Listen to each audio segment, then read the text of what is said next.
বিসমিল্লাহির রহমানির রহিম। সরকারি শহীদ আব্দুল সালাম কলেজ কালিয়া নড়াইলের পক্ষ থেকে উৎপাদন ব্যবস্থাপনা এবং বিপণন প্রথম পত্র একাদশ শ্রেণী ব্যবসায় শিক্ষা বিভাগ এর পক্ষ থেকে অনলাইন ক্লাসে তোমাদেরকে স্বাগত জানাচ্ছি। সুপ্রিয় শিক্ষার্থীবৃন্দ, আশা করি তোমরা সকলে ভালো আছো। ইতিপূর্বে প্রথমে একটি ক্লাসে তোমাদেরকে সার্বিক পরিস্থিতির কেন অনলাইনে আমরা ক্লাস নিচ্ছি সে বিষয়ে তোমাদের সম্মুখে আলোচনা করেছি। তার ধারাবাহিকতায় আজকে আমরা আবার অনলাইন ক্লাস শুরু করতে যাচ্ছি। ইতিপূর্বে আমরা শুধুমাত্র ব্যবসায় শিক্ষা বিভাগের ভর্তি হওয়া ছাত্রদের উদ্দেশ্যে আমরা একটা সিলেবাস দিয়েছিলাম এবং সিলেবাসের একটা রূপরেখা তোমাদের সামনে বর্ণনা করেছি। কিন্তু সেখানে কি সেই সিলেবাসের ধারাবাহিকতা স্বরূপ আজকে আমরা উৎপাদন ব্যবস্থাপনা ও বিপণন প্রথম পত্র একাদশ শ্রেণী ব্যবসায়ী শিক্ষা বিভাগের উৎপাদন ব্যবস্থাপনা বিপণন প্রথম পত্রের প্রথম অধ্যায় এর উপর আমরা আজকে আলোচনা করব। প্রথমে আমার পরিচিতি তোমাদের সামনে উপস্থাপন করছি। আমি মোহাম্মদ ফখরুল আলম, সহকারী অধ্যাপক, মার্কেটিং বিভাগ, সরকারি শহীদ আব্দুল সালাম কলেজ কালিয়া নড়াইল। আমার মোবাইল নম্বর তোমাদের সুবিধার্থে এখানে সংযোজন করেছি। তোমরা ক্লাস চলার পরে অন্য যে কোনো সময় যদি কোনো বিষয় তোমাদের কাছে অস্পষ্ট থাকে, কোনো বিষয় যদি তোমরা বুঝতে না পারো, তাহলে আমার সাথে যোগাযোগ করবে। বিষয়টা আমরা তোমাদের সামনে পরিষ্কার করার চেষ্টা করব। এরপর স্ক্রিনে দেখো প্রথম অধ্যায় উৎপাদন। আজকে যে বিষয়টা আলোচনা করব এই উৎপাদন অধ্যায়ে উৎপাদনের ধারণা তোমরা এখানে ব্যাখ্যা করতে পারবো। যে আমরা উৎপাদন সম্পর্কে যে আলোচনা করবো তাতে উৎপাদন কি, উৎপাদন বলতে কি বোঝায়, এর ধারণা তোমরা পেয়ে যাবে আমার আজকের এই আলোচনার মাধ্যমে। এরপরে দ্বিতীয় আরেকটা বিষয় আলোচনা হবে, যেটা উৎপাদনের বিভিন্ন রূপ বা প্রকারভেদ। এ বিষয় সম্পর্কে তোমাদের সামনে আলোচনা হবে। এছাড়া এই অধ্যায়ের আরো অনেক বিষয় রয়েছে যেটা পরবর্তীতে আমরা ধারাবাহিকভাবে তোমাদের সামনে আলোচনা করব।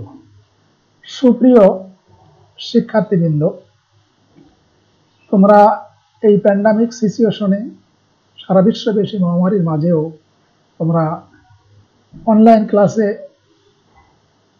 উপস্থিত হতে পারছো, এই জন্য তোমাদেরকে আমি স্বাগত জানাচ্ছি। সর্বোপরি তোমাদের আন্তরিকতা এবং ইচ্ছার উপরই বিষয়টা তোমরা হৃদয়ঙ্গম করার চেষ্টা করবে। তোমাদের যে পরিস্থিতির মাঝেই থাকো না কেন, সেই পরিস্থিতির মাঝে খাপ খাওয়ানোটা কিন্তু আমাদের সবারই দায়িত্ব। কারণ বিশ্ব আজ মহামারীতে আক্রান্ত হয়েছে, কিন্তু মানুষের চলার ক্ষেত্রে মানুষের জীবন কখনো কিন্তু থেমে থাকবে না। যে কারণে জ্ঞান অর্জন বা লেখাপড়া এর ধারাবাহিকতা আমাদের জীবনের একটা অংশ। সেই অংশকে যে কোনো মূল্যে আমাদেরকে চালিয়ে যেতে হবে।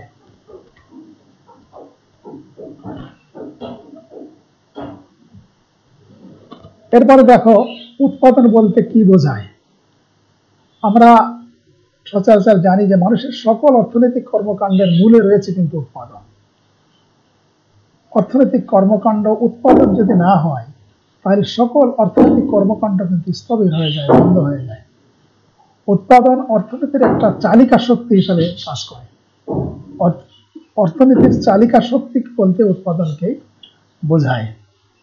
ব্যক্তিগত আয় বলো, প্রতিষ্ঠানের আয় থেকে শুরু করে জাতীয় আয় ও উন্নয়ন, উৎপাদন সবকিছুই কিন্তু উৎপাদনের হ্রাস বৃদ্ধির সাথে সম্পর্ক। উৎপাদন যদি ভালো হয় তাহলে দেশের মানুষ যেমন তাদের কাঙ্ক্ষিত পণ্য ভোগ বা ব্যবহার করতে পারবে, উদ্বৃত্ত পণ্য আমরা বিদেশে রপ্তানি করতে পারবো, যার মাধ্যমে দেশের অর্থনৈতিক সচ্ছয় হবে, দেশের অর্থনৈতিক উন্নয়ন হবে। এবং উৎপাদন যদি ঠিক মতো না হয়, উৎপাদন যদি কাঙ্ক্ষিত মানের না হয়, সবকিছু কিন্তু স্থবির হয়ে যাবে।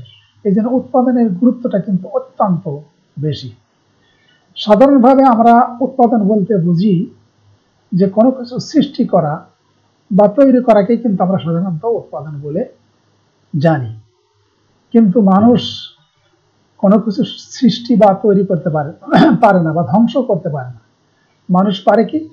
মানুষ শুধুমাত্র রূপ পরিবর্তন করতে পারে। রূপ পরিবর্তনের ফলে সেই পণ্যের উপযোগিতা সৃষ্টি হয়, আর উপযোগিতা সৃষ্টি হওয়ার পরে সেটা আমরা ভোগ বা ব্যবহার করতে পারি। তাহলে উৎপাদনের সঙ্গে যদি আমরা এক কথাই বললে কোনো কিছু সৃষ্টি করা বা তৈরি করাকে উৎপাদন বলে, এটা যেমন ঠিক, কিন্তু এটা যদি আমরা একটু বৃহৎভাবে একটু বলি, তাহলে প্রকৃতি প্রদত্ত সম্পদকে বিশেষ প্রক্রিয়ার মাধ্যমে রূপ পরিবর্তন করে মানুষের ব্যবহার উপযোগী করে তোলাটাই হচ্ছে কিন্তু উৎপাদন। প্রকৃতির মাধ্যমে বিভিন্ন পণ্য ব্যবহার উপযোগী করে তোলা হয়, এটা পরবর্তীতে আমরা উদাহরণের সাহায্যে আর বলতে পারি যে প্রকৃতির থেকে কাঠ উৎপাদন হয়। সেই গাছ যখন একটা থাকে তার কিন্তু মূল্য তেমন থাকে না, কিন্তু সেটা যখন তার থেকে কাঠ আমরা ফাড়াই করে যদি ফার্নিচার তৈরি করি, সেটা মনোরম ব্যবহার উপযোগী হয়। তাহলে কি হচ্ছে? কাঠের থেকে রূপ পরিবর্তন হয়ে ফার্নিচারের রূপ নিচ্ছে। স্বর্ণ যখন খনিতে থাকে, ওর ভিতরে বিভিন্ন ধরনের উপাদানে মিশ্রিত থাকে, তার থেকে সেই উপাদানগুলো আমরা বের করে তার থেকে সোনা যখন আমরা তৈরি করি, তার থেকে যখন অর্নামেন্ট তৈরি করা হয়, সেটা কিন্তু তখন উপযোগিতা সৃষ্টি এবং মানুষের ব্যবহার উপযোগী হয়। তাহলে আমরা সাধারণভাবে যেমন কোনো কিছু সৃষ্টি করা বা তৈরি করাকে উৎপাদন বলি, কিন্তু মানুষ কোনো কিছু সৃষ্টি বা তৈরি করতে পারে না। মানুষ শুধুমাত্র রূপগত পরিবর্তন করতে পারে, আর প্রকৃতি প্রদত্ত সম্পদকে প্রক্রিয়ার মাধ্যমে রূপ পরিবর্তন করে মানুষের ব্যবহার উপযোগী করে তোলাটাই হচ্ছে উৎপাদন। অর্থাৎ পণ্যের উপযোগ সৃষ্টি করাটাই হচ্ছে উৎপাদন। এখন প্রশ্ন আসতে পারে যে উপযোগটা কি? উপযোগ বলতে একটা পণ্যের ব্যবহার উপযোগী করা। যখনই সেই পণ্যের আপনার মানুষের কাজে তার রূপ যখন পরিবর্তন হবে, তার উপযোগিতা কিন্তু তার উপর তত বৃদ্ধি পাবে। একটা লোহার যতটুকু উপযোগিতা, লোহাটা যখন অস্ত্রে রূপান্তরিত হচ্ছে বা যন্ত্রে রূপান্তরিত হচ্ছে বা গাড়িতে রূপান্তরিত হচ্ছে, তখন তার উপযোগিতা কিন্তু আরো বেশি বৃদ্ধি পাচ্ছে। এই উপযোগিতা আবার বিভিন্ন রকম হতে পারে, সেটা আমরা যখন উপযোগিতার প্রকারভেদ আমরা আলোচনা করব, তখন আমাদের বিষয়টা আরো ক্লিয়ার হবে। এই উৎপাদন সম্পর্কে বিভিন্ন লেখক বিভিন্ন ধরনের সংজ্ঞা প্রদান করছেন। আমরা এখানে দেখো দুইটা রাইটারের সংজ্ঞা এখানে আলোচনা করার চেষ্টা করেছি। প্রথমত এখানে ইএস বাফা এই উৎপাদনের সংজ্ঞা দিতে গিয়ে বলছেন যে production is a process by which goods and services are created। অর্থাৎ উৎপাদন হচ্ছে একটা প্রক্রিয়া যার দ্বারা পণ্য বা সেবা তৈরি করা হয়।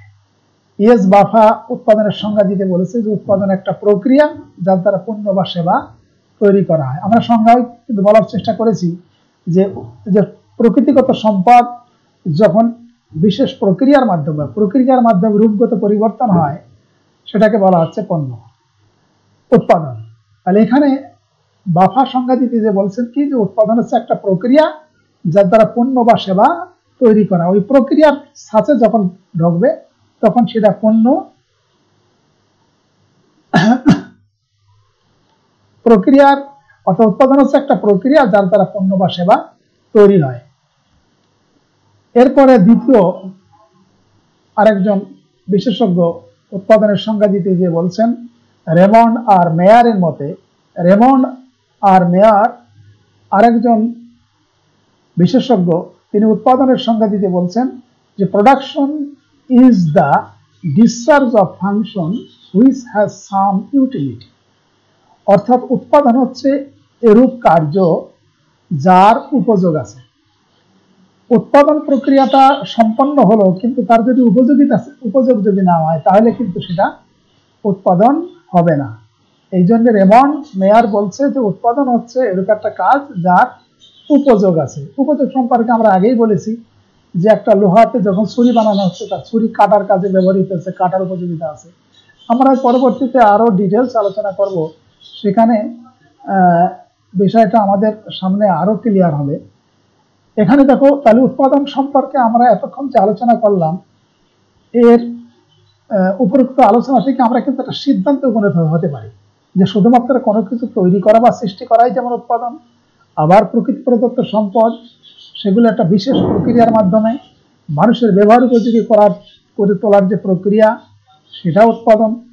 এটা এই উপরোক্ত বিষয়ে এবং এরপরে ইয়েস, বাফা, রেমন্ড আর মেয়র এদের সংজ্ঞাগুলো যদি আমরা বিশ্লেষণ করি, তাহলে এর ভিতরে আমরা কি পাই, এই সংজ্ঞার ভিতরে কোন কোন বিষয়গুলো আছে। এখানে দেখো, 1 নম্বর হচ্ছে উৎপাদন হচ্ছে একটা প্রক্রিয়া। তাহলে উৎপাদনের সংজ্ঞা যদি আমরা বিশ্লেষণ করি, তাহলে আমরা দেখতে পাচ্ছি যে উৎপাদন হচ্ছে একটা প্রক্রিয়া। 2 নম্বর হচ্ছে উৎপাদন নতুন উপযোগ সৃষ্টি করা হয়। উৎপাদনের মাধ্যমে কি হয়? নতুন উপযোগ সৃষ্টি করা হয়। যেমন আমরা আগে বললাম যে লোহার থেকে যন্ত্র তৈরি করা হচ্ছে, সুতা, তোলার থেকে সুতা তৈরি করা হচ্ছে। তোলার যে ইম্পর্টেন্স আছে, সুতা যখন হচ্ছে তার উপযোগিতা আরো বেশি বৃদ্ধি পাচ্ছে।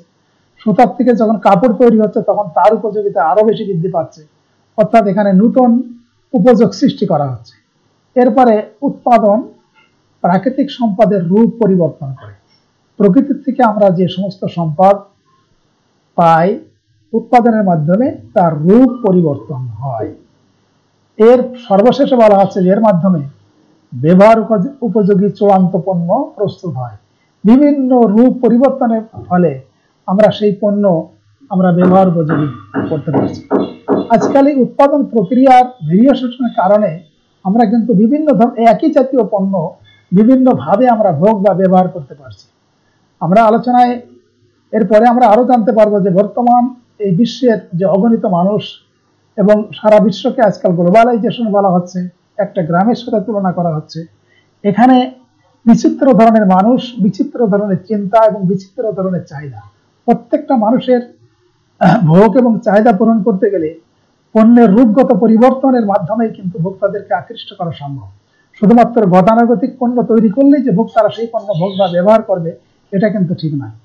তাহলে আমরা উৎপাদন সম্পর্কে আমরা যে ধারণায় পৌঁছালাম যে উৎপাদন কোনো কিছু তৈরি করা বা সৃষ্টি করাকে যেমন এক কথা উৎপাদন, পরবর্তীতে উৎপাদনের প্রকৃতির মাধ্যমে যে আমরা সম্পদ সংগ্রহ করতেছি বা আরোহণ করতেছি, সেগুলো একটা বিশেষ প্রক্রিয়ার মাধ্যমে সেটা পরিবর্তিত করাটাকে বলা হচ্ছে উৎপাদন। এবং উৎপাদনের বিভিন্ন রাইটার কি বলছেন, সেখানে ইয়েস, বাফার একটা সংজ্ঞা আমরা আলোচনা করছি, তারপরে আপনার রেমন্ড আর মেয়ারের সংজ্ঞা আমরা আলোচনা করছি, এবং উৎপাদন সম্পর্কে পরবর্তীতে আমরা ব্যাখ্যা বিশ্লেষণ করে সংজ্ঞায় দেখতে পেলাম যে উৎপাদন হচ্ছে একটা প্রক্রিয়া।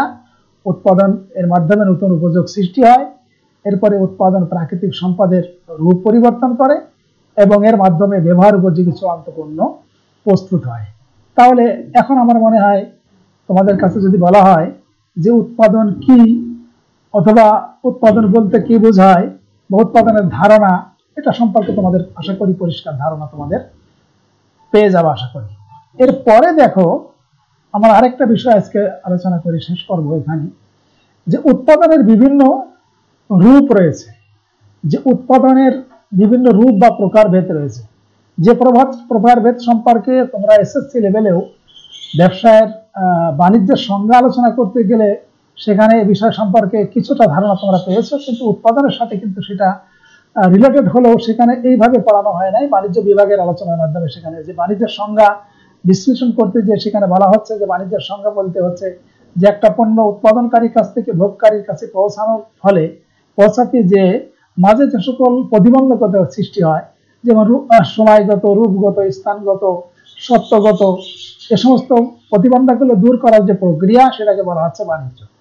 এখানে উৎপাদনের বিভিন্ন রূপ কিন্তু ওইটাই, বিভিন্ন প্রকারভেদ বা রূপ। উৎপাদনের বিভিন্ন প্রকারভেদ বা রূপকে এখানে আপনার পাঁচটা শ্রেণী বিন্যাস এখানে করা হয়েছে।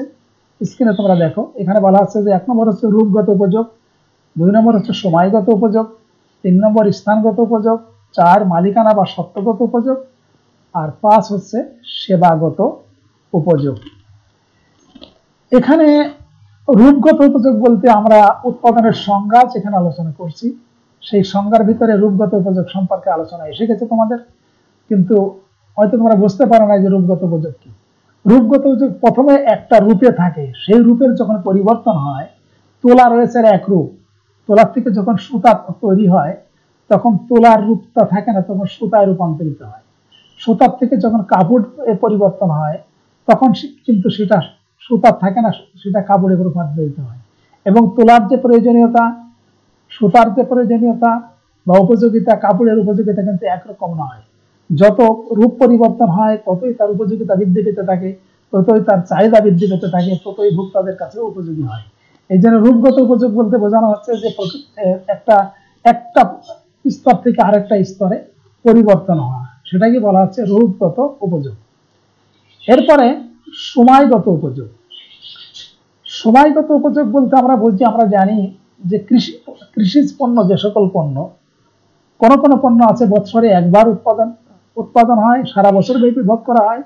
কোন কোন পণ্য বছরে এক বা দুইবার উৎপাদন হয়, সারা বছর ভোগ করা হয়। আবার কিছু কিছু পণ্য রয়েছে সারা বছর ব্যাপী উৎপাদন করা হয়, কিন্তু বছরে একটা বিশেষ সময় সে পণ্য ভোগ বা ব্যবহার করা হয়। কিন্তু এই সময়, এক সময়ের পণ্য যদি, যে সময় পণ্যটা তৈরি হচ্ছে সেই সময় থেকে আরেক সময় পর্যন্ত যদি সেই পণ্যটা সংরক্ষণ করে না রাখা হয়, তাহলে মানুষ এগুলো ভোগ বা ব্যবহার থেকে বঞ্চিত হয়। যেমন আমাদের দেশে আলু বছরের শুধুমাত্র শীতকালে এগুলো উৎপাদন হয়, কিন্তু এগুলো যদি সংরক্ষণের ব্যবস্থা না থাকে তাহলে সারা বছর ব্যাপী কিন্তু এগুলো আমরা ভোগ বা ব্যবহার করতে পারি না। তাহলে সময়গত উপযোগের মাধ্যমে একজন ভোক্তা সারা বছর ব্যাপী এই পণ্য ভোগ বা ব্যবহার করার সুযোগ পাচ্ছে, এটাকে বলা হচ্ছে সময়গত উপযোগ।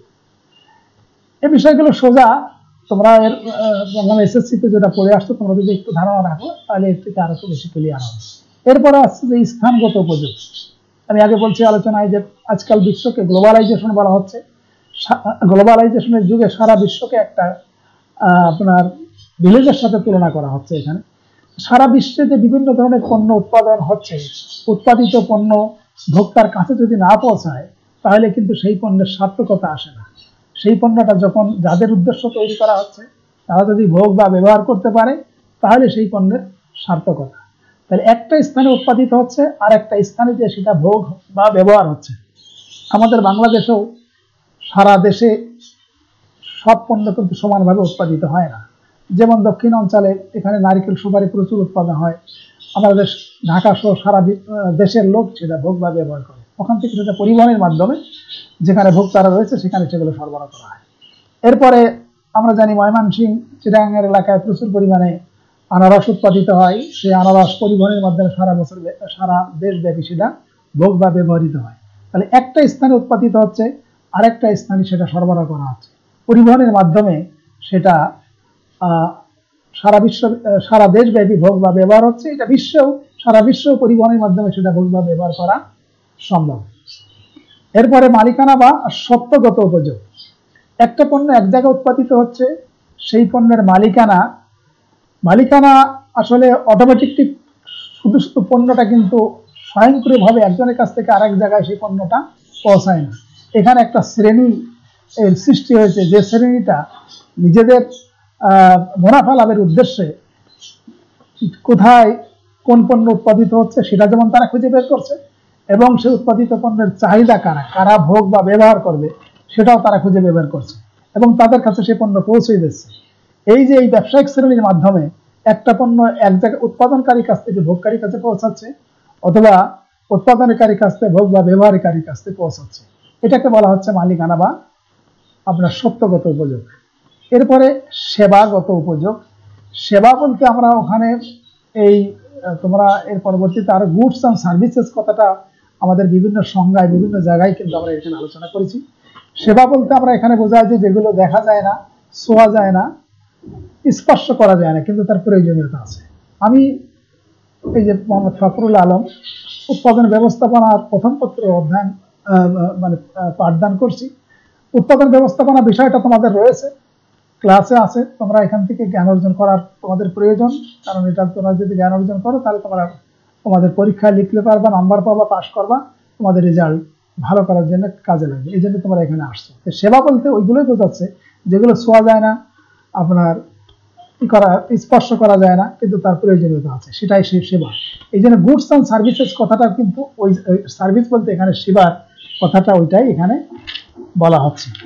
এই জন্য সেবা খুব সহজ কথায় যদি আমরা বলি যে বিক্রেতার আপনার সেবামূলক কার্যক্রমের মাধ্যমে সেবাগত উপযোগ সৃষ্টি হয়। যেমন ডাক্তারের সেবা, শিক্ষকের সেবা, উকিলের সেবা, এসব সেবার মাধ্যমে উপযোগিতা সৃষ্টি হয় এবং এগুলো ক্রয় বিক্রয় কিন্তু হয়। তাহলে আমরা এতক্ষণ পর্যন্ত আমরা যে বিষয়গুলো আলোচনা করলাম, আজকের যে উৎপাদন বলতে আমরা কি বুঝি, উৎপাদনটা কি, উৎপাদনের ধারণা বিশ্লেষণের মাধ্যমে উৎপাদন সংক্রান্ত যে সকল প্রশ্ন আসুক না কোনো পরীক্ষায় তোমরা আশা করি লিখতে পারবে। এখান থেকে জ্ঞানমূলক প্রশ্নটাই বেশি আসে। এরপরে উৎপাদনের বিভিন্ন রূপ আমরা এখানে আলোচনা করছি। উৎপাদনের বিভিন্ন রূপের মাধ্যমে এখানে অনেক সময় অনুধাবনের প্রশ্ন এখানে আসে। এগুলো তোমরা আশা করি এটা তোমরা হৃদয়ঙ্গম করতে পেরেছো। যদি কোনো বিষয় তোমাদের কাছে অস্পষ্ট হয় তাহলে আমার মোবাইল নাম্বারের মাধ্যমে বিষয়টা আরো পরিষ্কার জেনে নেওয়ার চেষ্টা করবে। আশা করি তোমরা এই আমাদের কলেজের ওয়েবসাইট থেকে আমাদের এই ক্লাসগুলো তোমরা বারবার এখানে শোনার সুযোগ আছে। আমরা যদি সরাসরি একটা লেকচার দিতাম তাহলে একবার তোমরা শুনতে পারতে, এখানে বারবার তোমাদের শোনার সুযোগ আছে। এখানে আরো একটা সুযোগ সৃষ্টি হয়েছে, এটাই যে সারা দেশব্যাপী এই উৎপাদন ব্যবস্থাপনার যে সমস্ত বড় বড় কলেজ রয়েছে সেখান থেকে সমস্ত শিক্ষক তাদের লেকচারে তোমরা ইচ্ছা করলে শোনার সুযোগ তোমাদের রয়েছে। তো তোমরা তোমাদের আন্তরিকতা আরো বেশি বৃদ্ধি পাক, তোমরা সুষ্ঠু সুন্দরভাবে লেখাপড়া করো এবং তোমরা এই আপনার এই মহামারীর মাঝে বাইরে যথাসাধ্য বেরোনোর কম চেষ্টা করবে এবং বাইরে বেরোলে অবশ্যই তোমরা মাস্ক পরিধান করবে এবং বাড়ির থেকে আসার পরে ঘন ঘন হাত ধোবে, যার মধ্যে তোমরা নিজেরা সুস্থ থাকবে এবং তোমাদের লেখাপড়া ভালোভাবে চালিয়ে যেতে পারবে। এই কামনা করে আজকের ক্লাস শেষ করছি। সবাইকে ধন্যবাদ।